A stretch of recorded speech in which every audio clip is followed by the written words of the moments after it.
Okay. And so we just ask that you please rename your Zoom name to your full name and the organization you're with. And if you're a resident, please put the letter R. And I'm just going to go down the list as it appears on my screen for roll call. And then when I call on you, if you can just unmute and say your name, which organization you're with. And then at the end, I'll be introducing those that are on the call from the Port of Stockton. So first up, we have Ed Williams.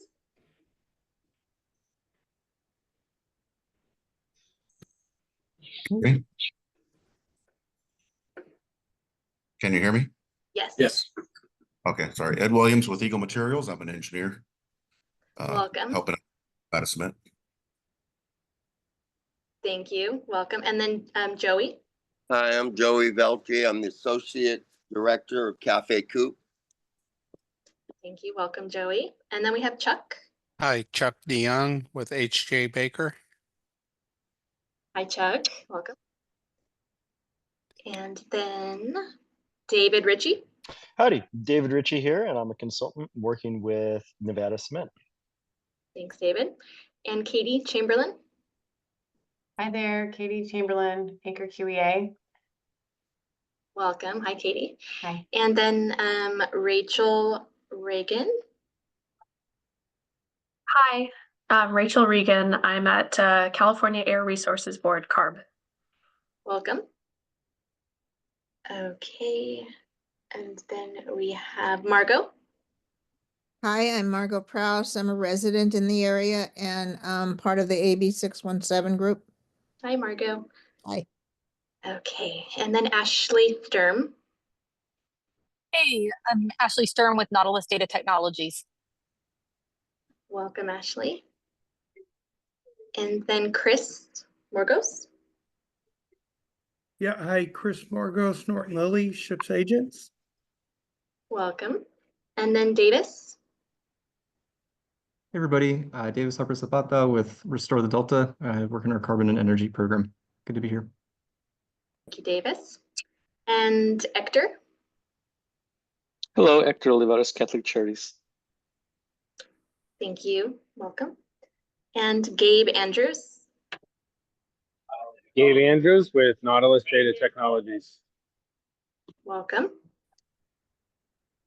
And then we have just one moment. Sorry, they're shuffling around. Kyle.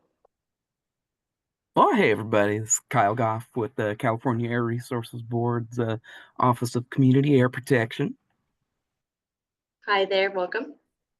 And Lupita.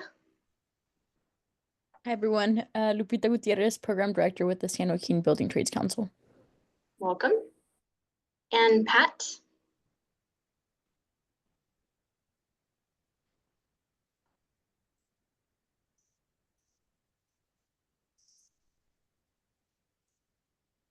And Pat, if you could unmute and introduce yourself.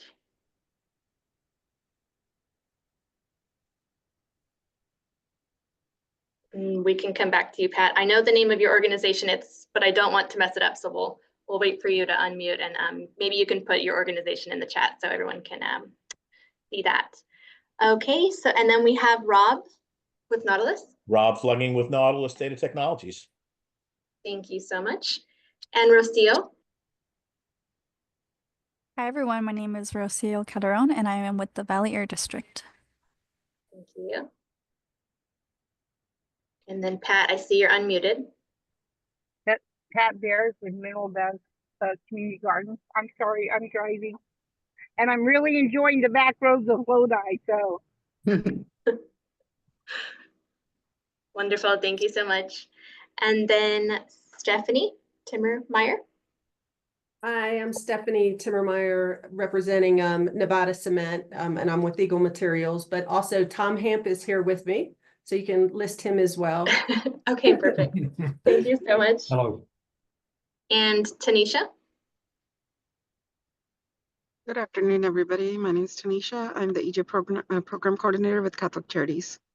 Thank you. And Tim Robertson. Good afternoon, everyone. I'm Tim Robertson with the San Joaquin Building Trades Council.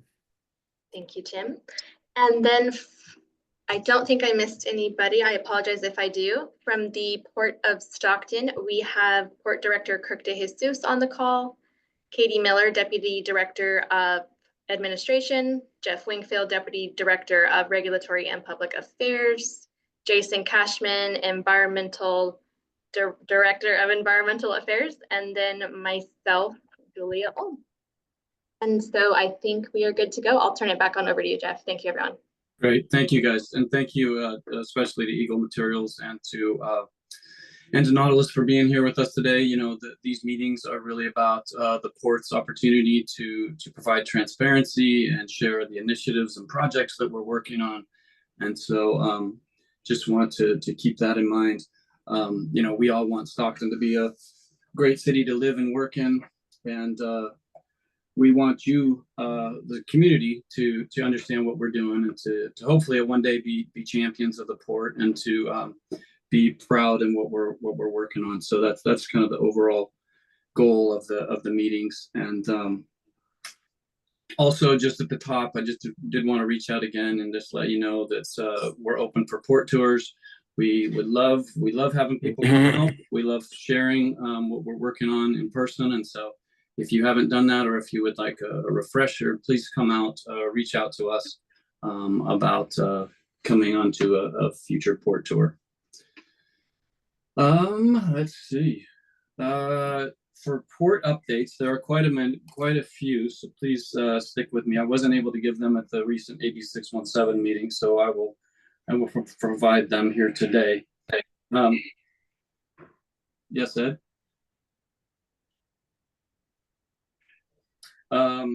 So as far as grants and funding opportunities, we did just recently receive the harmful algal bloom grant. We took that to the board yesterday. That's going to hopefully provide a path forward on removing seed stock to be able to, you know, remove the algae seeds before they can get to the chance to bloom and have a harmful effect on our waterways and folks that work and operate around the waterway.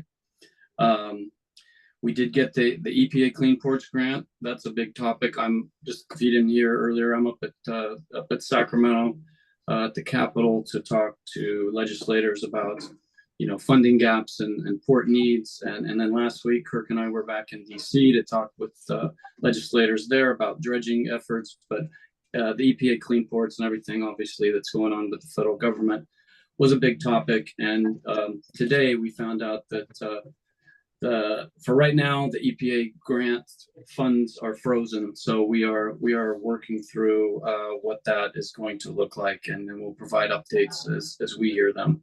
There's not a lot of direct communication right now between us and EPA.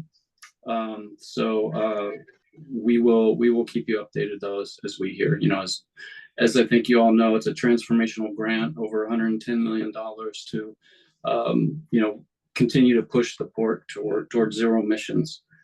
We did not receive the Port Infrastructure Development Program grant, the Reconnecting Communities grant, or the RAISE grant, which was very devastating.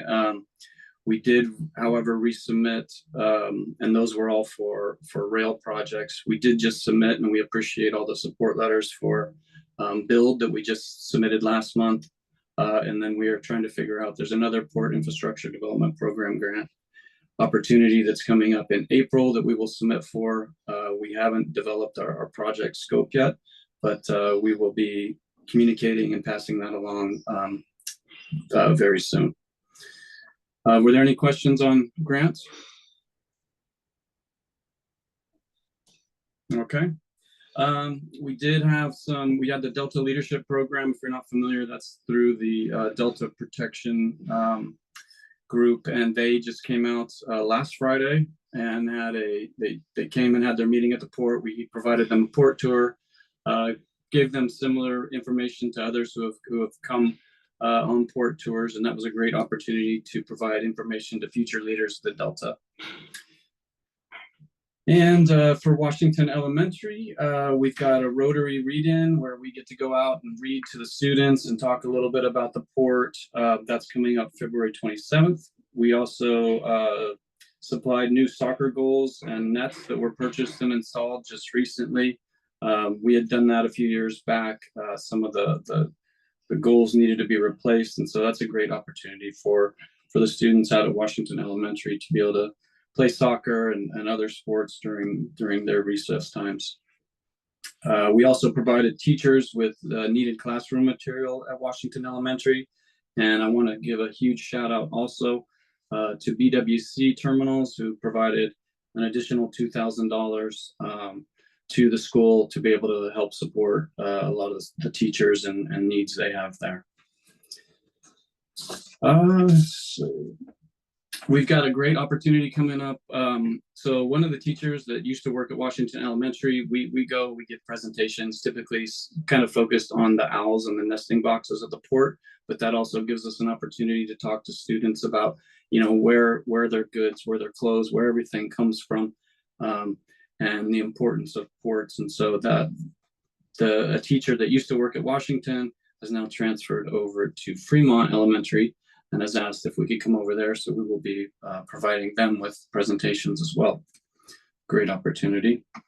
And then we also met with the San Joaquin Unified School District, CTE folks, to discuss workforce development opportunities and discussions on developing a training program for students in logistics with teachers at Edison.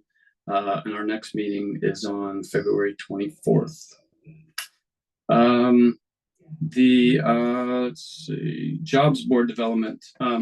So the jobs board is it's in place. If you're a tenant and you have jobs that are open at the Port of Stockton or other locations, I guess you can post those on the jobs board, and that's kind of, we're casting a wider net. We're having a lot of folks from the community sign up there, and it's a real connection to provide folks looking for jobs and tenants that need good folks to work. So that's another good opportunity. Anything else there, Julia, that we wanted to hit on? No, but when the videos are ready, so we are creating videos, couple tutorial videos. We will be posting those just to kind of streamline the process of showing tenants how they can sign up, and then also community members. And then while I'm unmuted, I wanted to say that for roll call, I missed Denise Beltry with the Dream Foundation. She's the executive director, so welcome, Denise. And then Thank you. thanks. And then Hector does have a question, Jeff, about EPA funding. So in the chat, he asked, have the funds from the EPA Ports Grant been dispersed to the port? No, the answer is no. So the way those grants work is they are on a reimbursement basis. So we have to go out and, you know, put out RFPs to be able to get either whatever program or whatever contracts we're trying to let. We have to go out, do those first, we spend the money, and then get reimbursed from the federal government. And so obviously we just finalized our work plan and our agreement in December, and so we have not had enough time yet really to even physically work on the grant aspect. So the short answer is no, it's all on a reimbursement basis. And from what I've heard from other ports who have submitted an invoice just for a limited amount of staff time, that has the funds have been frozen, and they are getting notices that funds are frozen, and there'll be some correspondence in the near future. So that is disappointing. We're hopeful that, you know, that a lot of the things that Trump is doing, there's a lot of red states that are being funded by these programs, by the EPA Clean Ports. And so we're hopeful that the money and the program will get unfrozen soon, but we will have to wait and see how that plays out. And then the only other thing, so we've got California Cleanup, Clean California Community Day will probably be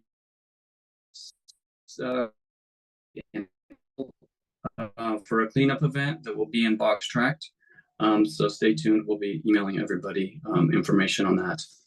And then the clothing drive, that a lot of clothes and other donations are being made to both Washington Elementary School and Boggs Track Community Center. We've been inundating them with a lot of good material, and we decided to open that up throughout the year. So if there's any time that anybody wants to donate any clothing, we're going to take it, and we'll make sure that it gets to Boggs Track and either the school or the community center.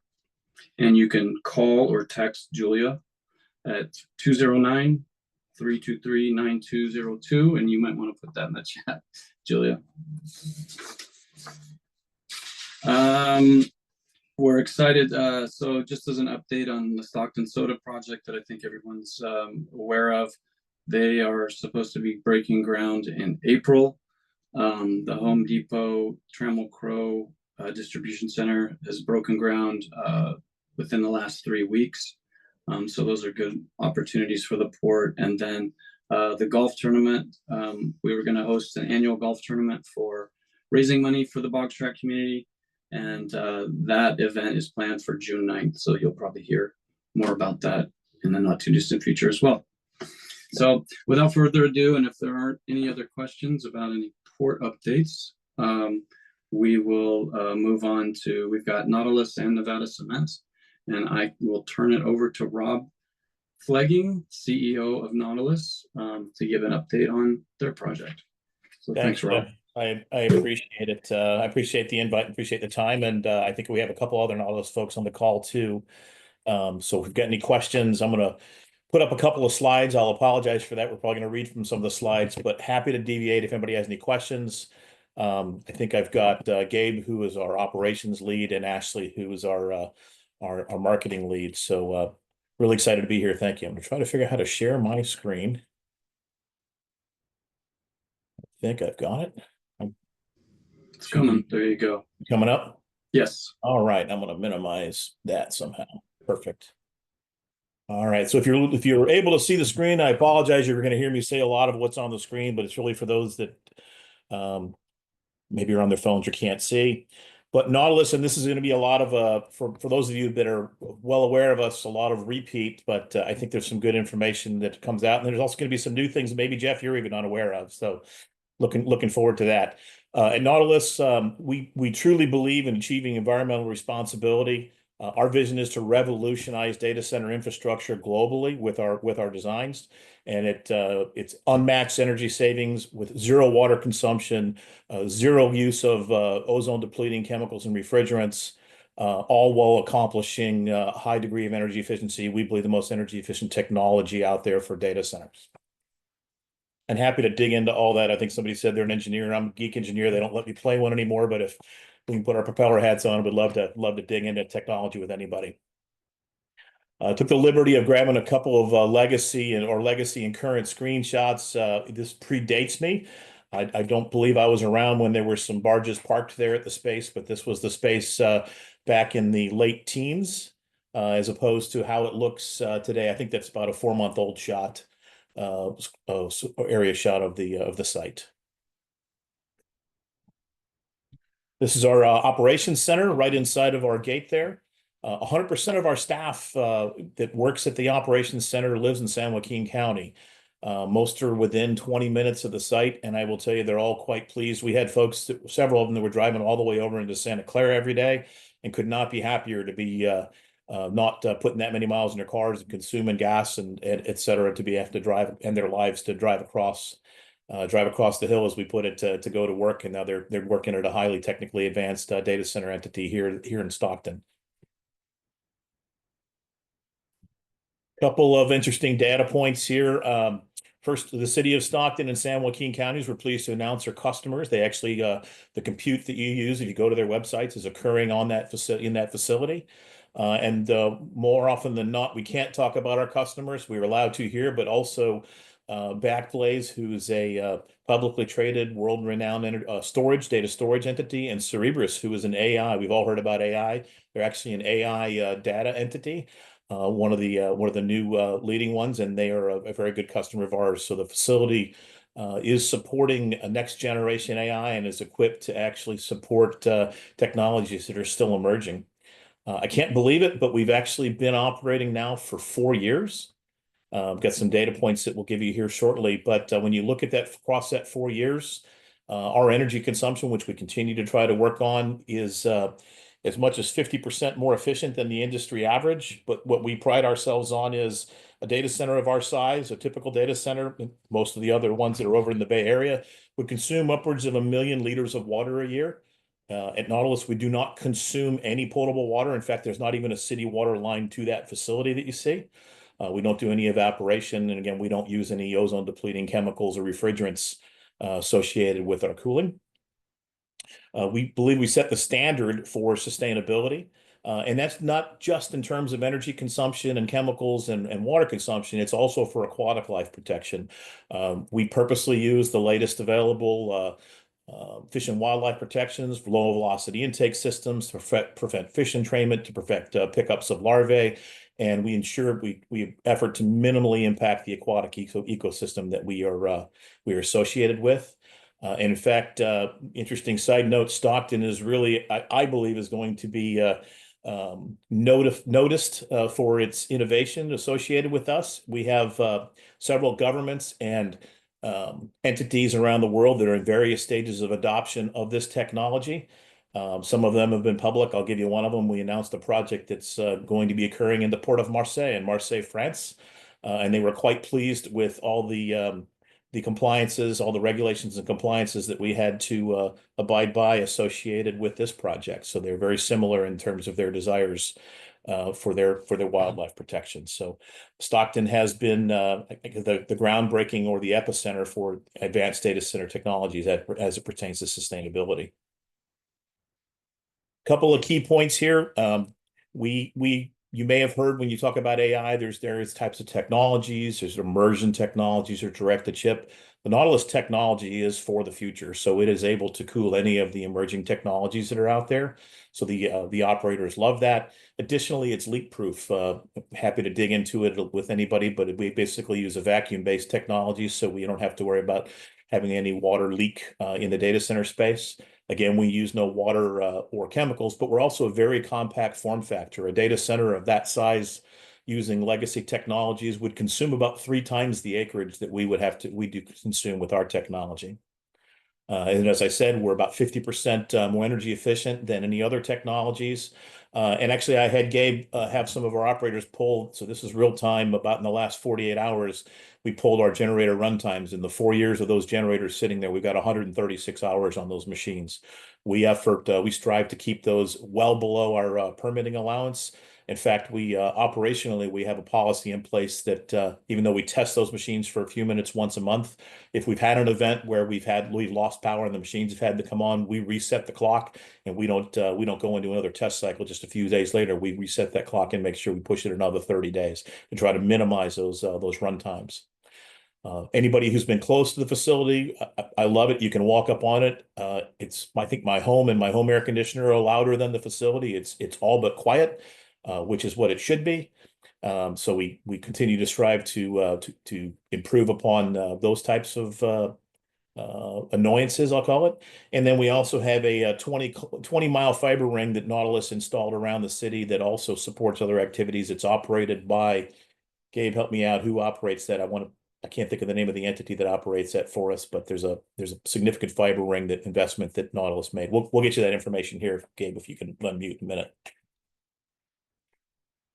For those of you unaware, this is I don't believe it's a complete list, but it's a list of what I'm aware of that we comply with from a regulatory perspective. Some of those folks are on the call. Thank you for that. You always not only keep us honest, but you always keep us pushing the edges to continue to improve. With that in mind, I think what everybody always wants to have a conversation, which is what do we do? So the Nautilus technology, again, doesn't consume any of the natural resources, consumes significantly less electricity. Our only byproduct is a minimal amount of heat to the body of water that we sit on or near. In the case of the Port of Marseille, we're sitting next to it, not on it. And we always strive to actually be well within the limits of our permit. Our permit is under the general order is for a 4-degree delta T. So the water, and that's F. So the water that we take in can't exceed 4 degrees warmer than what we put it out. And if you look, I had Gabe pull this information for us. We just pulled the hottest part of the month. So I did pull this November for a specific reason that I'll get to. If you look, we really hover around that 3 degree or less for a significant amount of the time. We did have a very warm summer, as I'm sure you're aware. So we would, and some of those spikes, by the way, are instrumentation noise. We sample every 15 seconds. So this is just kind of some data compression here. So it's very infrequent that we get above about 3.5, 3 3/4 degrees. We turn this data over in a report to the Water Quality Board every month, as well as we sample water, not only for temperature, but cytotoxins, et cetera, around the area for the Water Quality Board every month. And actually provide them a pretty significant report to include some other temperature data from various state and county sampling stations. If you look, the reason I brought up bringing up the November to the end of the year data here, if you look about the November timeframe, we just finished up a project. It was a pretty significant investment.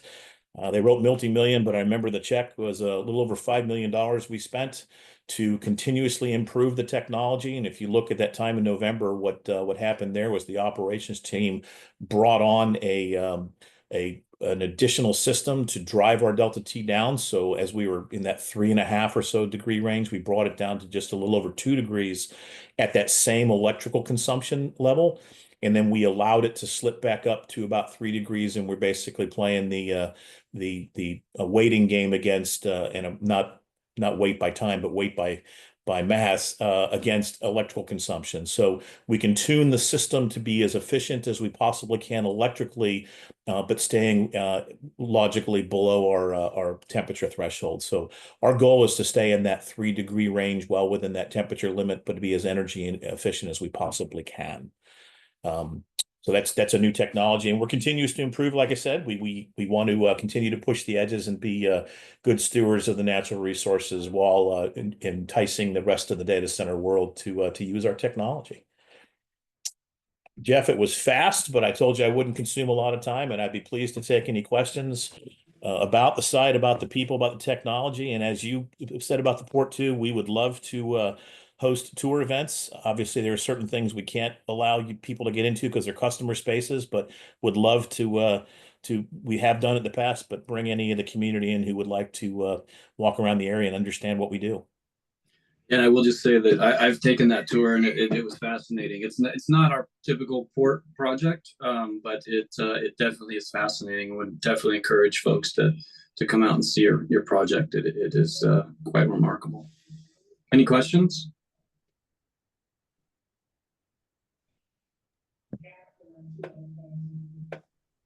Well, Rob, you must have done. Yeah, I see somebody has a hand up. I think her name is Margot. I hope I got the name right. Yeah.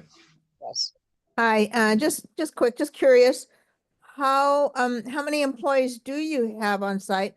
And I assume they're 24/7. And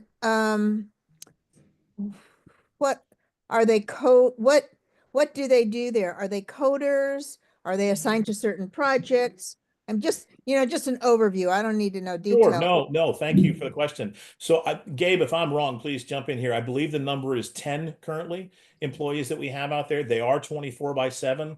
And they're all data center operators. So they're a hybrid mode. They're monitoring systems. So they're making sure that the pumps are running where they're supposed to be. They're making sure that the power is provided in the manner in which it's supposed to be. If there's a maintenance cycle going on, they typically don't do that, but they monitor the contractors. We use local contractors.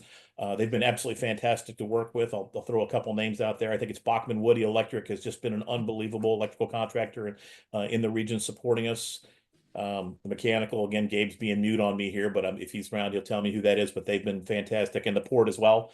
We interact with the port police regularly from a security perspective, as well as San Joaquin County Sheriff's Office. But they also will do things for the end user, like at 3 o'clock in the morning, for instance. If a customer has an issue with one of their systems, they might ask us to go into the data center and reset something, so they don't have to get in the car and drive over. So it's a lean staff, but I believe the number is right around 10. It might be 11. Thank you. It's Comfort Air, Gabe, or I'm sorry, Adrian told me it's Comfort Air. So Adrian, sorry, I didn't know you're on the call. They've just been incredible to work with, and really, so it's not any coding because we don't do any data work. We just support the entities who have their own systems. Think of us as kind of like a hotel for you to come in and put your servers in. So we kind of manage the infrastructure. So I guess so would you think of you as a big computer? Well, we're not the computer. We're just, we're just the supporting elements for people who bring the computers in. Okay. Cerebras, for instance, is the big computer. We just provide the supporting systems for them to come in and sit in. Thank you. My Rob, pleasure. I tell people that that you're like the cloud. Am I wrong in saying? No, I think the analogy I always use is think of us as a hotel, right? People come and rent rooms for us. They basically, they'll lease a long-term space, and our obligation is to provide them, a roof over their heads and security and power and cooling and those types of things. So, which again, it's not lip service. Couldn't do it without the support of those contractors, but also support has been unbelievable to work with. Our customers are just blown away when they come out and tour the facility with security and basically how the port has provided an extra layer that we wouldn't have to have provided ourselves anyway. And then Davis, do you have a question? Yeah. Hey, Rob, thanks so much for the presentation. It was super informative. I was wondering if you could share a little bit more about the 20-mile fiber ring. Can you explain a little bit more about what that is and just like who that's benefiting locally? Yeah, I don't have the data on who is tied into that. I know when we chose to come to Stockton, let's face it, Stockton wasn't a tier 1 market for data centers, so all that connectivity didn't exist. So Nautilus paid to have that, and it's a fully redundant fiber ring put in, and it goes and makes interconnects at several places. Don't hold me to it, but it probably stops at the AT&T POP and makes an interconnect, and there's various other providers around the city where it locks into. Shamefully, I cannot remember the name of the. Hey, Rob, UTG provided the 20-mile circuit around. There is a north route that goes around the north side of the city, and then there is a west, which essentially runs through the central corridor. It's existed for about 4.5 years now, and the specific tenants and others that were able to consume the value out of that infrastructure have included a lot of the legislature that exists within the downtown area. So I know that the Capitol building as well as the police station explicitly were able to connect into that ring. And I know that UTG continues to utilize that infrastructure to support their customers and to draw more customers into the area. I think it's United Telecom Group. Is that right, Gabe? Is that what the acronym stands for? Yes, sir. Yeah. And they're local there. That's who manages that. So, if you need, we'd be happy to make a introduction if you guys need some information from them. So the city has benefited from you guys being here, and I believe that the port has also benefited at times from that ring. Yes, so the port also has connectivity, a fiber connection that did not exist before we brought in. So and the sheriff deployment location that is upstream of our location also got to grab an additional feeder from there as well. So not just the port, but also the city, as you said, Jess. Great. Yeah, thanks for that. Thank you. Appreciate that. Awesome. Well, thank you guys so much. It is, I'll just reiterate, if you come out and take a tour, I would definitely suggest doing that. It's very fascinating. So thank you, Rob. Thank you for your team for being here.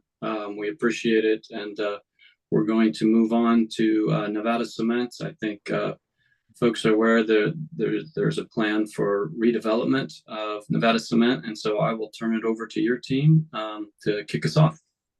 Perfect. I'll say a couple of words here, and I'll pass it over to the folks that actually matter here. My name is David Ritchie, and I am working with Eagle Materials and Nevada Cement to really kind of build and establish a fence line neighbor stakeholder community engagement program, really to start. As Nevada Cement is kind of new to the Port of Stockton through Eagle Materials, to really start, the process becoming a good community partner and neighbor, both in terms of being able to kind of talk about what it is that we do and how cement plays just an absolute critical role in everything that we do in California, whether it's clean energy development, I'm sure as folks have seen, just the absolute critical need for wildfire resistant building materials. Had the pleasure of meeting and talking with some of the folks on the call, and we really want to kind of expand out. But with me to talk a little bit more about Eagle and Nevada Cement's operations, we have Tom Hamp, who's the Senior Vice President of Operations for the Western region for Eagle, and then Stephanie Timmermeyer, the Vice President for Health, Safety, and Environment, to give you a little background on, what is Nevada Cement, and more important, how does it play a critical role in the building materials supply chain, really bringing cement into the state to build projects, from those fire resistant, homes to transportation to housing. So with that, I'll kick it over your direction. Thank you. Thanks, everybody. Tom and I are actually coming to you from Laramie, Wyoming today. We're visiting one of our cement plants here. So we've got 5 or 6 inches of snow on the ground, I think, don't we? Yep. So we're probably in a little different situation than California. But yeah, we wanted to introduce ourselves. I think we are definitely one of the newer tenants in the port. I know the facility's been there a long time, but it's been recent since Nevada Cement, Eagle Materials has moved in. And just a little bit about us, Nevada Cement is a subsidiary of Eagle Materials, and that's who I work for out of our Dallas office. But we're really excited to have this facility in California and to be a part of the Port of Stockton. And we do have employees who obviously live and work at that facility. So a little bit about Eagle Materials. We make building construction materials. We make our 2 major products are Portland cement and gypsum wallboard.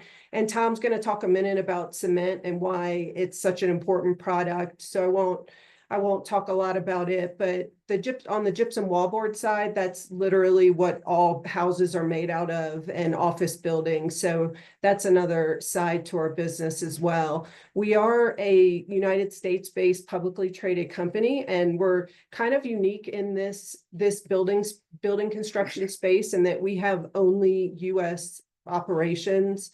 And as VP of HSE, I know that we're going to talk a lot about environmental issues and talk about this modernization and how it benefits the environment. But as part of my role, safety is key. And I want to speak a little bit about that. It's so important to us in terms of worker health. And so from my role, we have a lot of dedicated safety and environmental managers out at all of our facilities.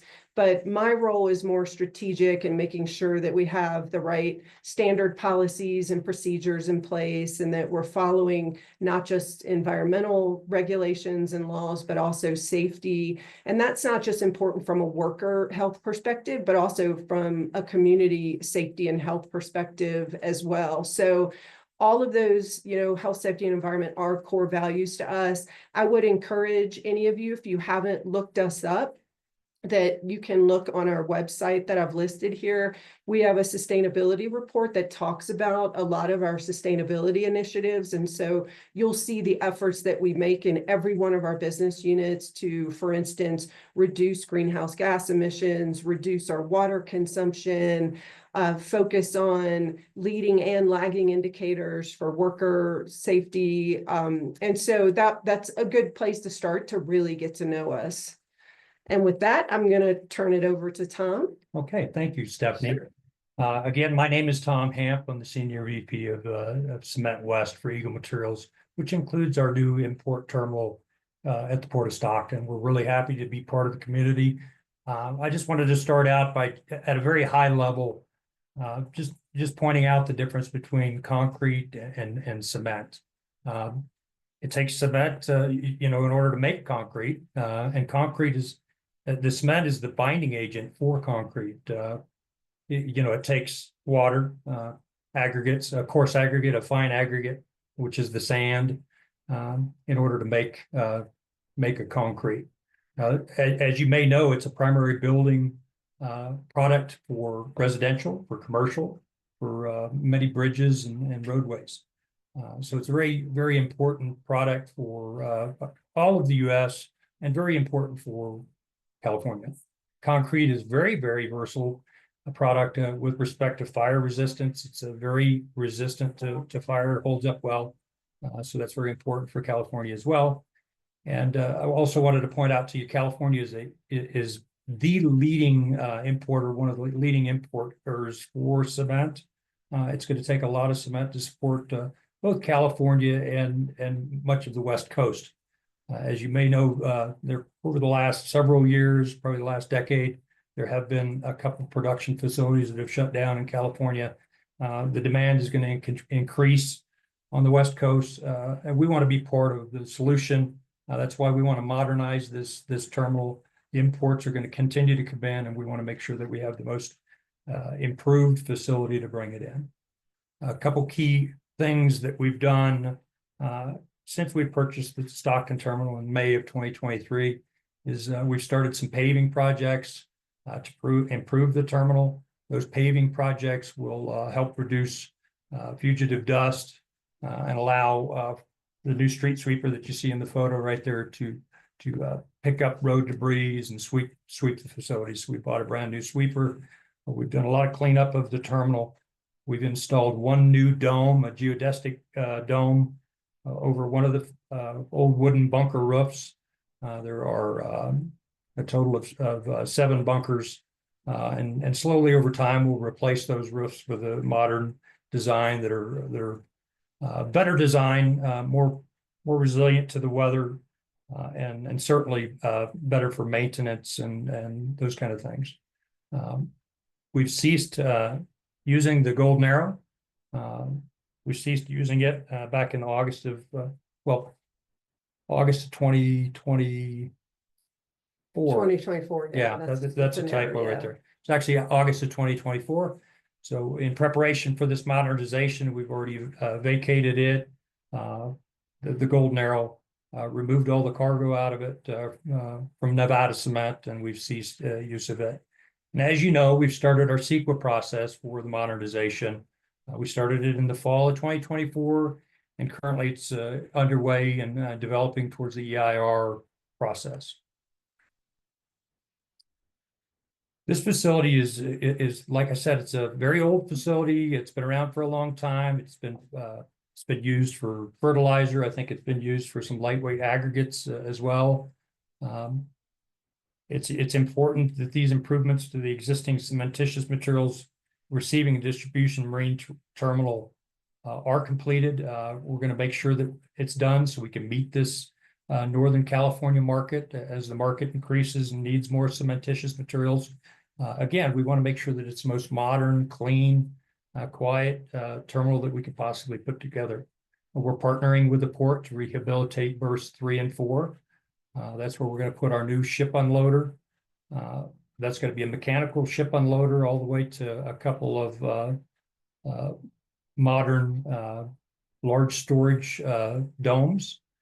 This is a mechanical system, not to geek out on the engineering side of it, but you know, they're going to be more energy efficient because they are mechanical versus pneumatic, so it'll lower the power demand on unloading, and they'll unload quicker. The rating is a little bit higher at about twice the capacity of the existing unloader on berth 2, and so that'll allow us to bring in larger vessels and get them unloaded quicker, cleaner, and just reduce emissions coming off of the ships themselves.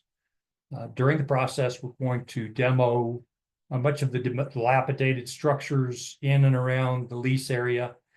There's some old equipment, old belt unloaders, and structures that'll be taken out.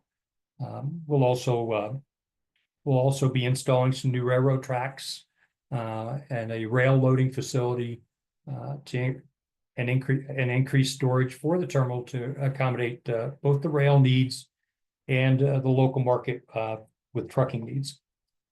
And like I said, the existing domes that are right behind the gentleman in the pictures, those high profile domes will be demoed over the course of time, and the new aluminum and stainless steel geodesic domes will be put in place.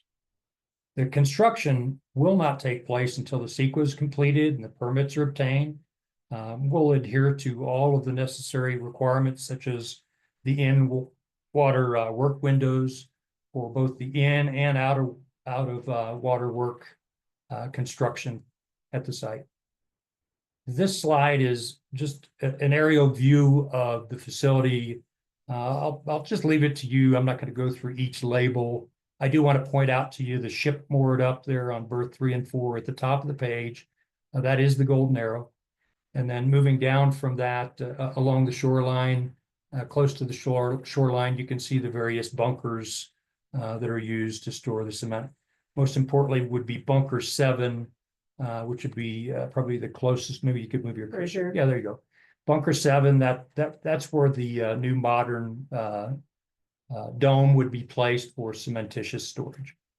And to the next, sorry, maybe go back to that. And then in the future, just down from bunker 7, bunker 6, eventually, Right here. yeah, eventually that one would be demoed later at a future date with a new dome in place there. Real quick, I saw that Hector raised a question, and it's once docked, will the ships need to run their engines? And I think, in the not too distant future, we know there are going to be exciting technologies like shore power available. But I think to Tom's point, one of the critical factors of why a new ship unloader is so important is because if you have a ship at berth and we don't have shore power yet as an option at the port, simply by being able to unload and move the ship faster, you're decreasing the amount of time that they will be at port, with an engine idling. And so it's a near-term kind of mitigation that we can deploy just in terms of efficiency to reduce kind of that impact and other mitigation. But it's definitely future looking towards, I know the port has a bonnet system that they've talked about, and then eventually as kind of the technology for break bulk vessels move towards that shore power are all things we'll definitely look at. And Hector, we'd love to follow up with you to talk about that in more detail. And I will say it's not the main engines that are running when the ships are in port. It is auxiliary engines. Good point. Okay, carrying on to this slide, just some of the project benefits. I wanted to remind everybody that I spoke to earlier. Cementitious products are essential. I mean, they're essential building products for California, for this region, California, and all across the U.S. This market is highly dependent on imports. There is not enough connected domestic production in California to support this market. So imports are coming. As the needs increase, the imports are coming. So it's really important to modernize these facilities to make sure that we have the most modern, energy efficient, and the cleanest facilities available. Cementitious materials are used for home building, municipal infrastructure, road construction, and those are just some of the primary beneficiaries of this cement. And again, as the demand grows, imported cement is going to be vital for meeting the needs for this region. Modernizing stock and terminal will continue to improve and lower our emissions, improve our drainage needs, lower our power consumption, lower noise. These mechanical unloaders are much, much more quiet than pneumatic. And the overall condition of the facility is going to improve dramatically with this project. We're going to remove aging structures that are on the port facility or on the leased facility, which will reduce risks for both the employees and environmental risks, and it's going to improve a better workplace for not just our employees but the port's longshoremen that help us unload the vessels. Over time, we're going to eliminate significant mobile equipment operations to reclaim material from the primary storage bunkers. With the modernization in these large domes, they mechanically are withdrawn through a very improved unloading system, just to unload the dome and to load the customer's trucks. So that's going to be an improvement.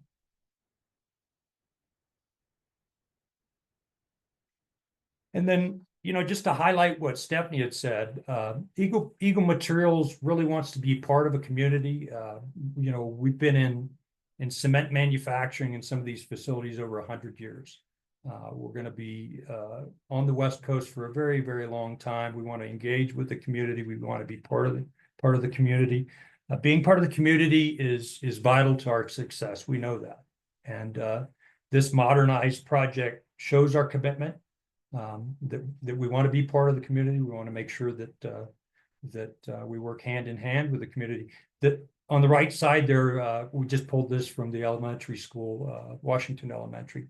We participated. I'm proud of our team. We participated in just before Christmas time. We delivered some nice sweatshirts with their logo to all the students and the faculty. And so that photo right there is just the kids getting together and enjoying that those new hoodies that they got. So we participated in the port cleanup project that was last summer, I think.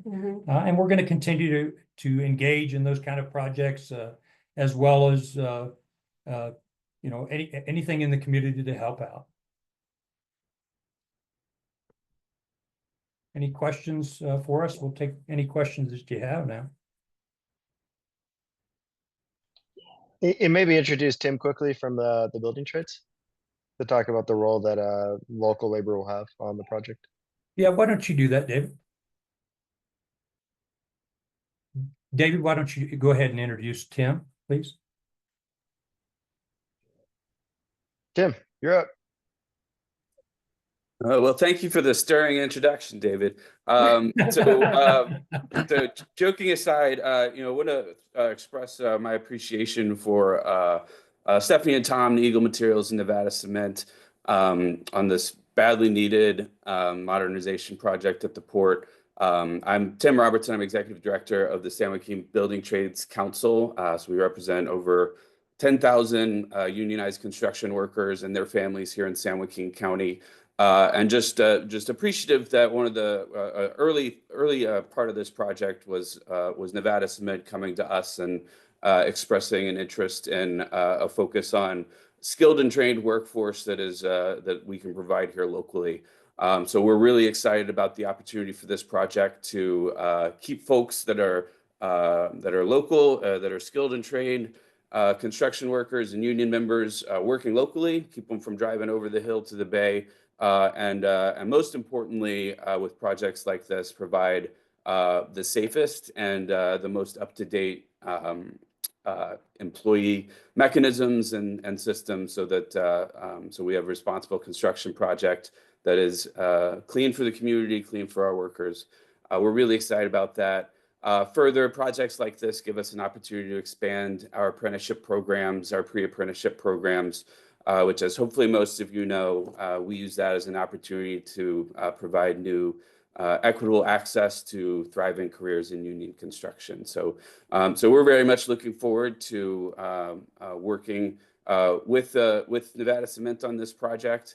Also, we represent members, not contractors, but earlier we mentioned Bachman and Woody and Comfort Air, and those are good, high quality local contractors that only work with unions and are union signatories. So really excited to bring that type of construction support and the best trained construction workers in the area to help build these investments in our local economy. So really appreciate that partnership and look forward to ultimately getting to work. So thank you all. Thanks, Tim. And Margot, I saw you had a question here. Will the product be enclosed during on and off loading, or will there be cement dust drifting into the air? And so Tom can talk about that. Yeah, I'll take that question. So this mechanical unloader is similar in nature to the existing mechanical unloaders that are out there. It's got a vertical screw auger that goes down into the ship's hold.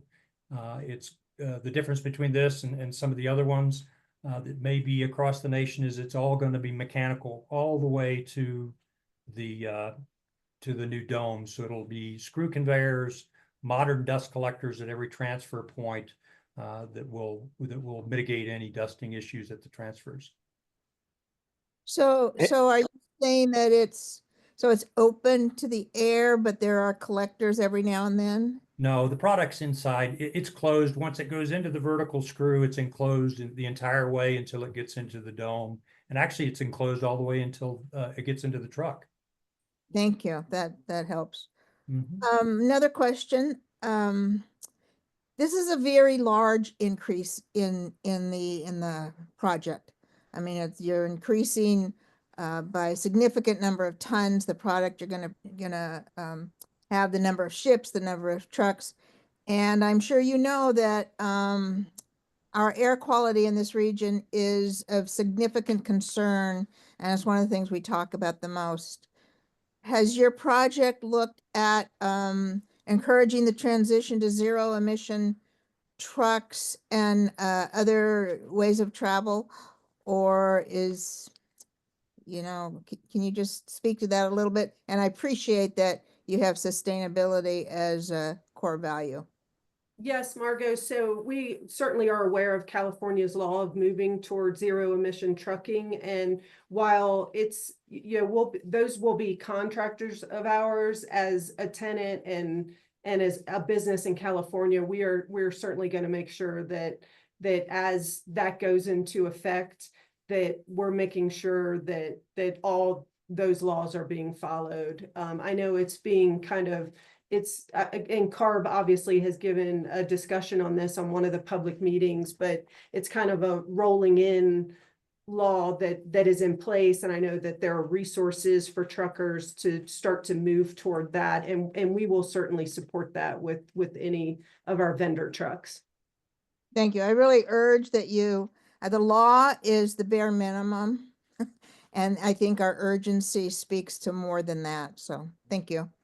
And Margot, one thing quickly, there's great programs like HVIP in California to help encourage truckers through state funding to transition to those zero emission trucks. And part of it's just education. So we really look forward to working with everyone to help educate, folks about the programs that exist. So we had another question from Chris. Do we have an estimated number of vessel calls once the terminal is operating?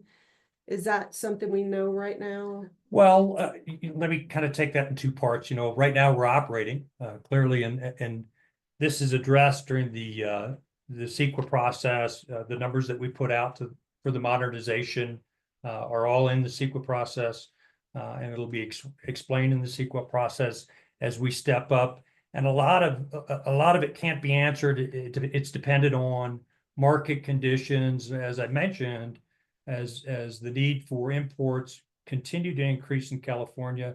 Then obviously you're going to bring in more ships. But I don't have those numbers directly in front of me, but they are going to stage up over the course of the next 20 years of the life of the terminal. Those were all the questions in the chat. I don't know if anyone else had any questions. If not, we really appreciate the port giving us the opportunity to present today and look forward to working with everyone as the CEQA process continues.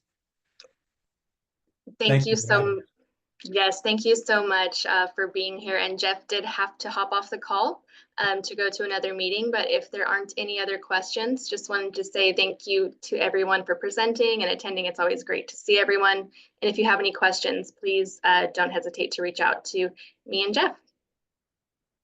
Thanks. Thank you. Thank you so much. Okay, goodbye.